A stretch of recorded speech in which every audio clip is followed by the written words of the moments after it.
Ok, gravando? Então vamos lá, gravando. Boa tarde, meus irmãos e irmãs, sejam bem-vindos a este tema, bem como ao meu escritório. Se você ainda não me conhece, eu sou Tarsis Braga. Eu faço parte de algumas ordens iniciáticas, trabalhei durante muito tempo na área sacerdotal de diversas religiões expressivas no nosso país. Atualmente eu faço um curso fornecido por uma delas, inclusive. São 8 anos de estudo, eu já estou no 4º. E também faço parte de 2 institutos de parapsicologia. Esse sou eu, apaixonado pelos assuntos que falo, apaixonado por ocultismo e devo estar com cara de cansado. Acabei de chegar do trabalho, almocei, tomei um banho, arrumei vídeo.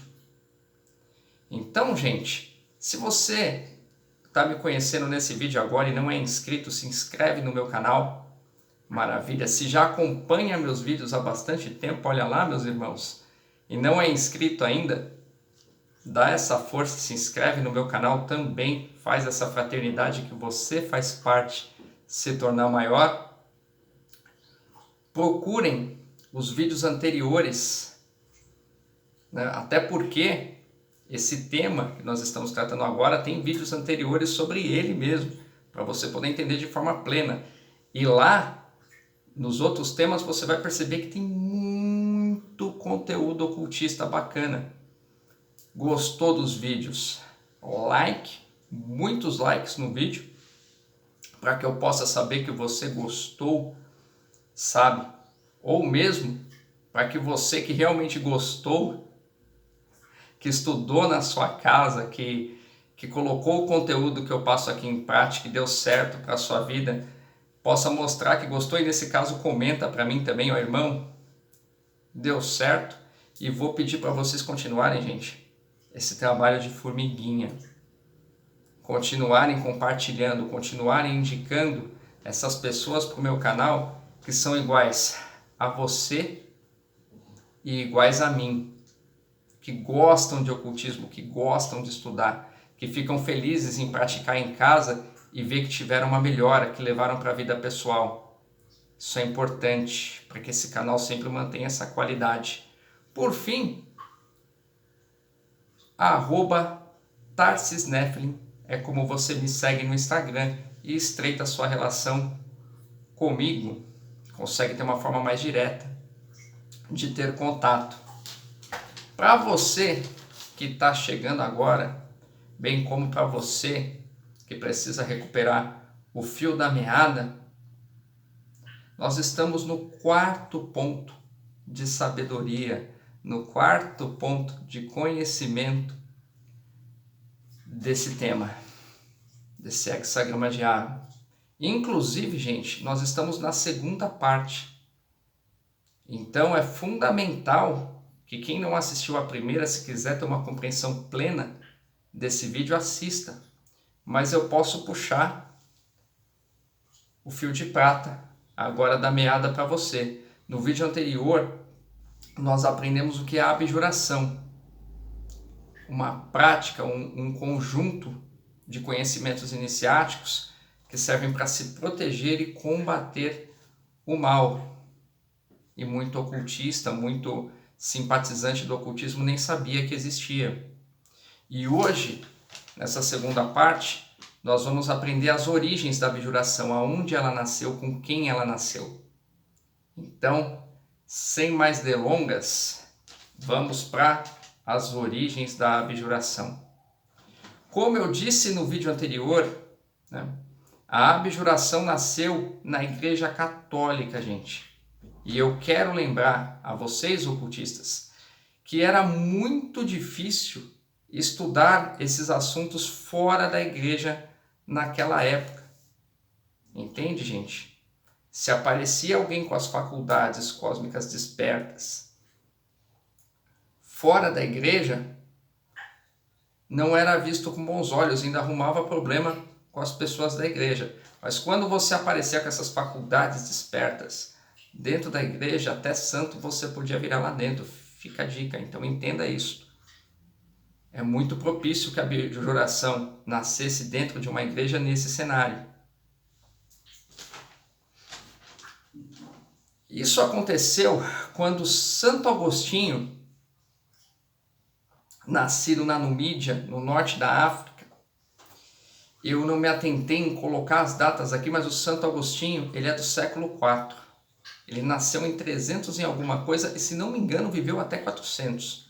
Me corrijam se eu estiver errado, aproveitem para estudar junto comigo, pesquisa a data e comenta aí, para eu saber que você está prestando atenção no vídeo, está trabalhando essa percepção.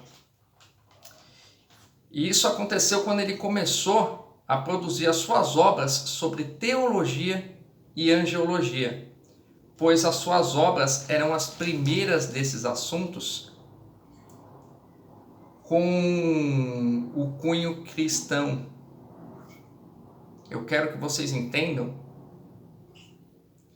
que uma pessoa que é lá do século IV, que é de 300 e alguma coisa, ela estava bem no começo do cristianismo, ele ainda não tinha essa forma grandiosa que ele tem hoje. Entendem? E quero que vocês entendam também, para quem não conhece o significado da palavra teologia, hoje vocês vão saber. Teo, em grego, se refere a Deus. E logia vem de logos, que é outra palavra grega que se refere a estudo. Então, logo, teologia, estudo sobre Deus. Irmão Tarsis, por que eu tenho que saber disso? Você tem que saber, porque eu quero lembrar a você que o que era teologia na época, hoje não é visto mais como teologia. Gente, os hindus no Mahabharata tratavam de Deus e de deuses. Qual é o nome do estudo disso? Teologia? Gente, os sumérios tratavam de Deus e de deuses. Inclusive, já falei para vocês que deles veio todo esse conhecimento encontrado no Talmud dos judeus, encontrado na Bíblia, que foram readaptações. Fica a dica, se eles estavam estudando Deus e deuses, é teologia também? E hoje nós vemos como mitologia. Por quê? Por causa desse cidadão, sabe? Por essa questão de ele ter começado a iniciar esses estudos e lançar a teologia com cunho religioso cristão. E quando o cristianismo foi aceito como a religião mundial, né, ela passou a ser vista como teologia oficial. E até hoje isso acontece, é uma pena. Porque hoje, quando você vai fazer uma faculdade de teologia, você percebe que os assuntos são todos focados no cristianismo. Não tem mais aquela riqueza cultural que tinha antes, aquela complexidade de estudos que tinham antes. Então fica a dica. Se imagine, faça a dinâmica. Imagine você lá no ano 3000, ciente desse avatar que você teve aqui no dia de hoje assistindo o meu vídeo. E lembrando do que eu estou te falando agora. Se coloca nessa situação. Aí imagina que todo mundo, tal como a teosofia propõe, já despertou suas faculdades cósmicas, já despertou essa diversidade de dons que facilitam na nossa vida e começou a adotar outra verdade, né? E de repente alguém falou assim, olha, como nós estamos com tudo desperto, agora não queremos seguir mais a Bíblia porque a Bíblia não fala disso, entre aspas, né, gente? Para quem pratica Cabala, que nem eu pratica teologia, que nem eu, a gente sabe que a Bíblia é o resumo disso, que ela trata disso, só que de uma forma codificada. Mas imagina, como está todo mundo com tudo desperto, eles decidem tornar a Bíblia um livro de mitologia. E você, que está fazendo esse exercício comigo, quando lembra desse avatar aqui que você tem consciência, lembra que o peso que ela tinha é o que acontece nos dias de hoje. É o que acontece com essas religiões que ficaram para trás. Então, se você não vê assim, ocultista, para pensar. Começa daí que você vai ter sucesso. Você vai começar a entender muita coisa com outros olhos. Fica a dica.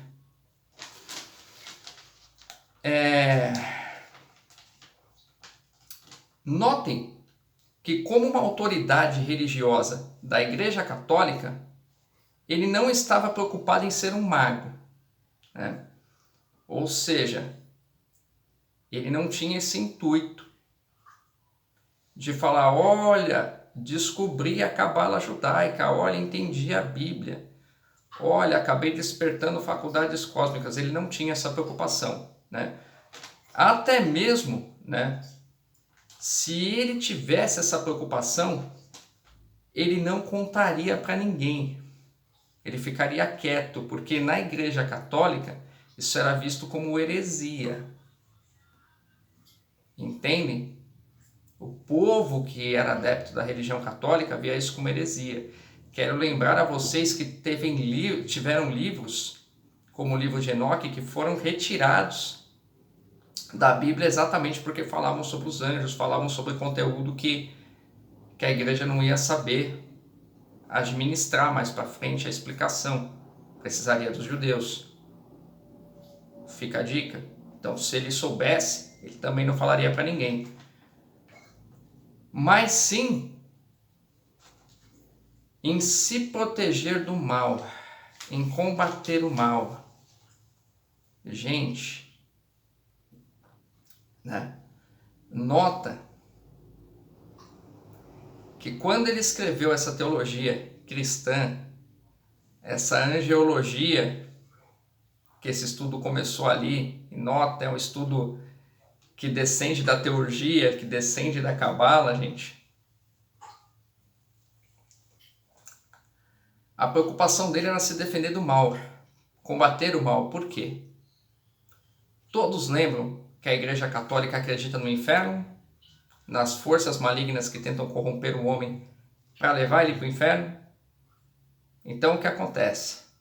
Caso ele não fosse um mago de verdade e não tivesse quietinho, não falando para ninguém, uma preocupação ele tinha. Era qual?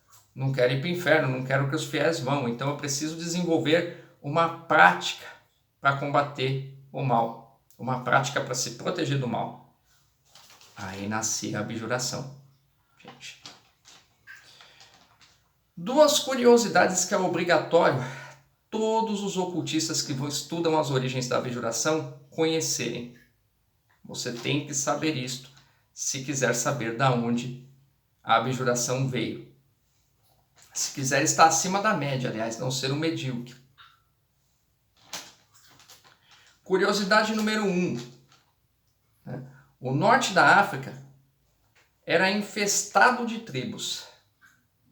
E essas tribos praticavam diversos rituais que o homem estrangeiro, que era o caso do Santo Agostinho, muitas vezes não entendia.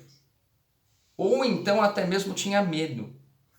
Porque quando eles iam lá para pesquisar, quando eles iam lá para perguntar para aquelas tribos, por que vocês estão fazendo isso? Eu estou vendo que vocês estão pegando um camarada ali, vão escalpelar, o que acontece? Estou dando um exemplo, tá, gente? E note, não é uma crítica. É falando literalmente de ocultismo na prática, de coisas que a gente precisa entender, que não pode ser tabu para o ocultista.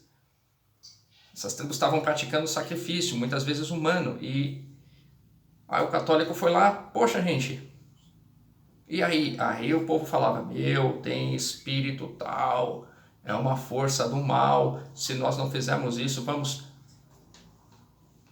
O homem católico daquela época, o estrangeiro daquela época, quando escutava isso e sabendo, acreditando que ia para o inferno, ele ficava com medo.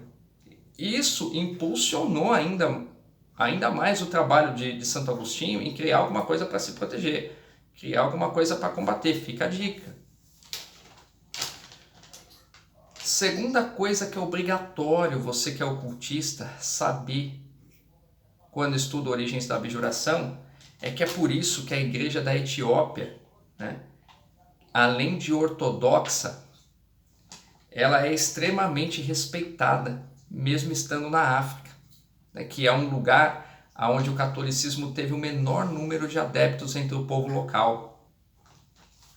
Entendem? As pessoas na África, mesmo que não fossem dessas tribos, que fossem egípcios, sabe, que fossem de outro cunho, eles preferiam morrer, preferiam ser escravizados a abrir mão da própria fé.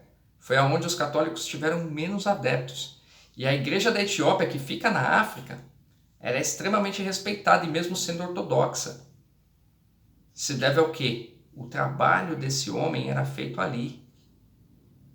Então nota a importância que ele teve. Ele é um personagem histórico, ele existiu. Olha a importância que esse homem teve. A ponto de deixar aquela igreja extremamente importante, ao ponto de muitos acreditarem que a Arca da Aliança esteja realmente lá. Se você pesquisar sobre a Arca da Aliança, você vai ver que tem muita gente que acredita que está na igreja da Etiópia, por exemplo. Porque eles estão ocultando isso lá.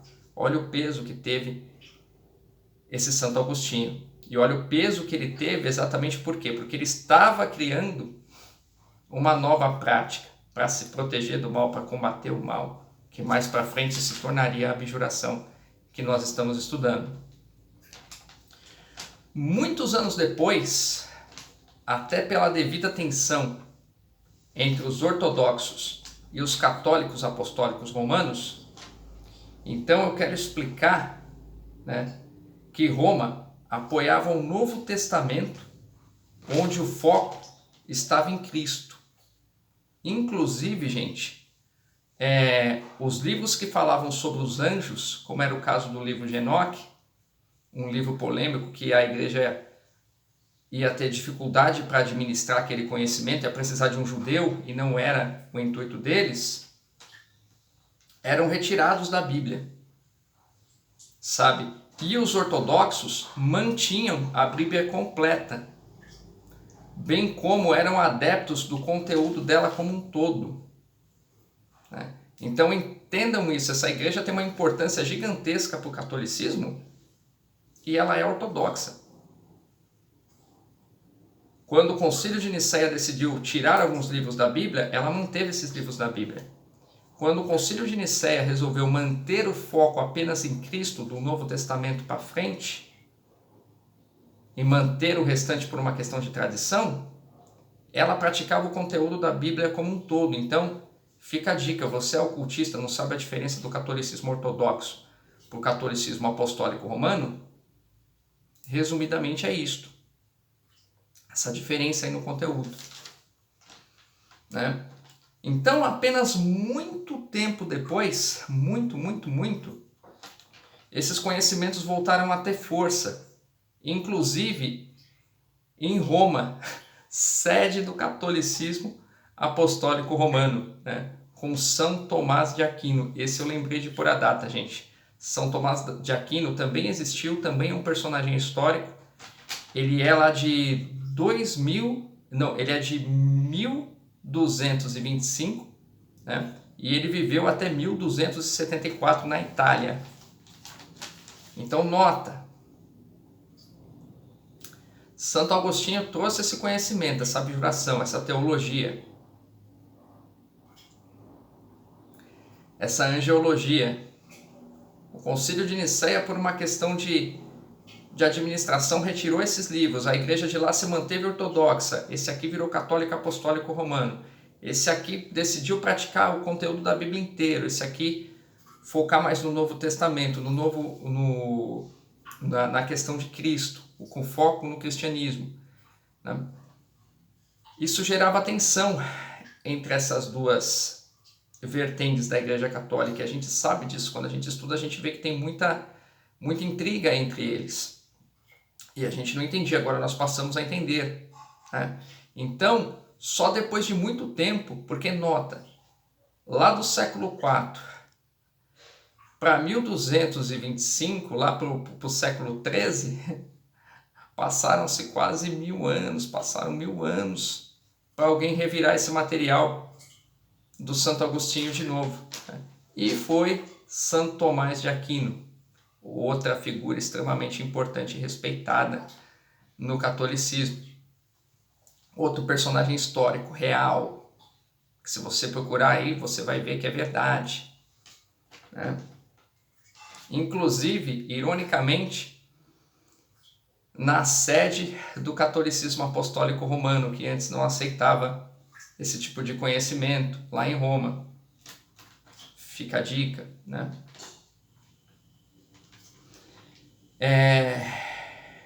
Por isso que eu sempre falo, gente, sobre o privilégio que nós temos de não começar do zero, mas sim por onde os grandes ocultistas pararam. Nota, sempre falo isso em outros vídeos. Fica a dica novamente, gente. Nós temos esse privilégio. A gente pode estudar o que esses grandes ocultistas deixaram pra gente, aprender o que eles ensinaram pra gente, praticar o que eles ensinaram pra gente e desenvolver mais coisas. Sabe? Antigamente as pessoas não tinham. Nota que ficou muito tempo aquele conhecimento lá atrás. Levou muito tempo para alguém poder pegar esse conhecimento que já existia, decodificar e praticar. Fica a dica. Valorize essa oportunidade que você tem de poder fazer isso. E São Tomás de Aquino está fazendo isso agora. Pois ele resgatou aquele antigo conhecimento e acrescentou novos conhecimentos, bem como novas práticas. Então aquilo que Santo Agostinho começou, aquela prática da abjuração, aquele conhecimento de teologia cristã, aquele conhecimento de angiologia, Santo Tomás de Aquino estudou, praticou, aprendeu e ampliou. E a abjuração já começava a tomar forma. Mas tomar forma mesmo. Entendem? Assim nasceu a abjuração. Pois quem conhece São Tomás de Aquino sabe que, apesar de padre, ele era adepto do esoterismo, né? Bem como curiosamente aceito e respeitado dentro da igreja. Então o que acontece? Quando você vai estudar São Tomás de Aquino, você vê que a época era outra, era quase 1000 anos depois, né?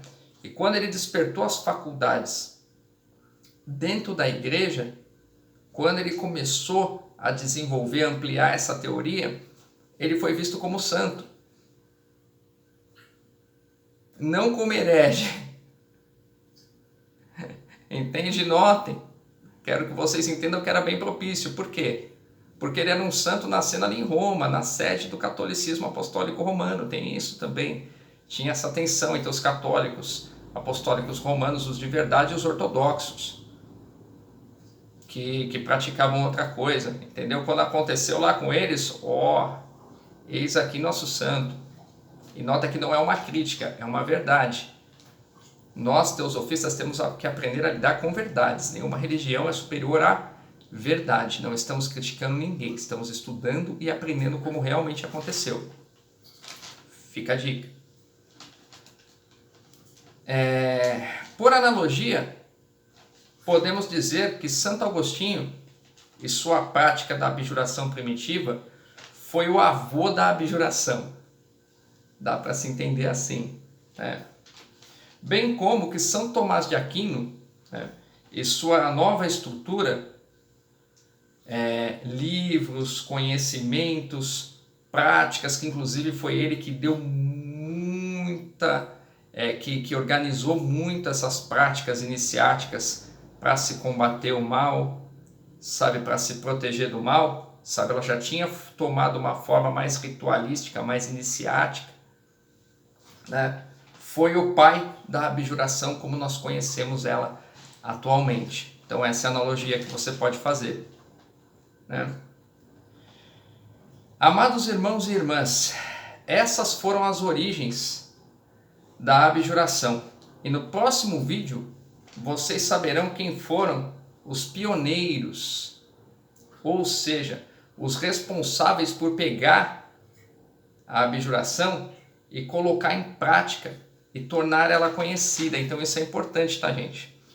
Agora que vocês sabem a origem, eu quero que vocês entendam que assim, Santo Agostinho já fazia,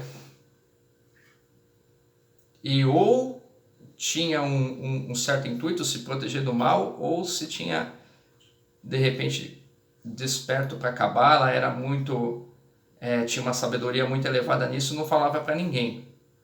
Santo Tomás de Aquino, já além de ter esse conhecimento e as pessoas saberem que ele tinha, organizou tudo, colocou essas práticas todas sobre um formato, entende? Mas ainda assim ficava aquela questão do quê? Sabemos que ele faz, sabemos os mistérios que ele é envolto, mas ninguém mais pratica.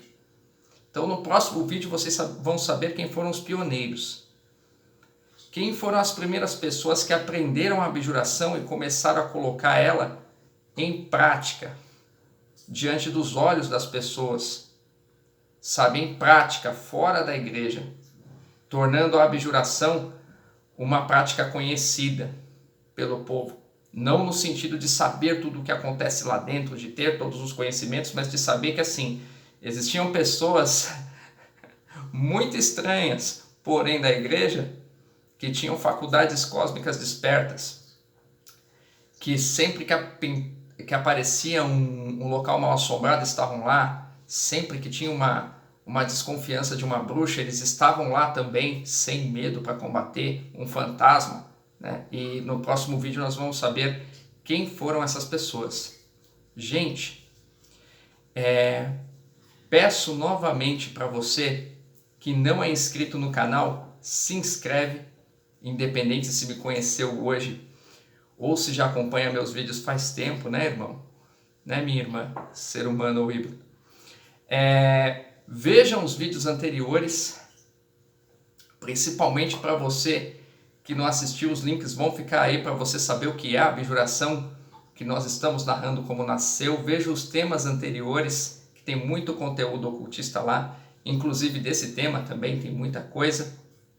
Nós estamos no 4º ponto aí de sabedoria, então muita coisa ficou para trás, não perde não. Gostou desse vídeo? Gostou dos vídeos que você assistiu? Like. Deixa eu saber que você gostou, sabe? Te deu insights, você começou a ler a Bíblia agora e a entender melhor, você começou a acompanhar a história e entender melhor o que acontecia. Comenta, eu vou ficar feliz de saber. Pintou uma dúvida, comenta também, vou ficar feliz de te ajudar. E não deixem, gente, de fazer essa força, de compartilhar com quem você sabe que vai estudar, com quem você sabe que vai praticar, que vai ter resultado, sabe? E vai se inscrever nesse canal e vai fazer parte da nossa fraternidade. Todos vocês sabem que eu não sou editor de vídeo nem de áudio, então cumprimentem o rapaz, o vizinho aí do outro lado que tem a voz alta. Essas coisas acontecem, gente. Tá?